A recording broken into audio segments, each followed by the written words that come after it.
Dans cette vidéo, nous allons aborder la déclaration du président Ibrahim Traoré qui a qualifié la Russie d'allié stratégique dans le contexte géopolitique actuel. Le 23 janvier 2023, les autorités du Burkina Faso ont demandé aux troupes françaises de quitter le pays dans un délai d'1 mois. Cette situation nous rappelle le départ des soldats français du Mali mais aussi de la Centrafrique. Les gouvernements maliens et centrafricains avaient ensuite fait appel aux militaires du groupe Wagner. Les relations entre l'Afrique et la Russie se renforcent de jour en jour.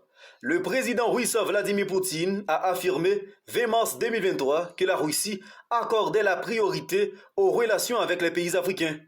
Une telle déclaration ne fait pas plaisir aux pays occidentaux.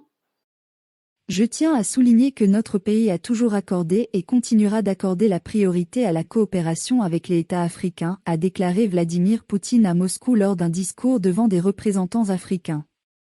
Nous allons rester sur le cas du Burkina Faso, le pays des hommes intègres. Lors du dernier coup d'État par l'actuel président Ibrahim Traoré contre le colonel Paul-Henri Sandaogo Damiba, nous constatons des images de jeunes agitant des drapeaux russes dans les rues de la capitale, Ouagadougou, une façon de soutenir les relations diplomatiques et stratégiques entre la Russie et Burkina.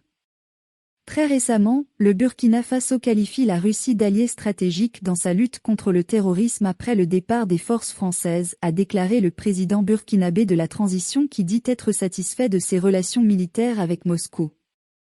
Il argumente que la Turquie et la Corée du Nord sont également des États qui apportent une aide militaire au Burkina.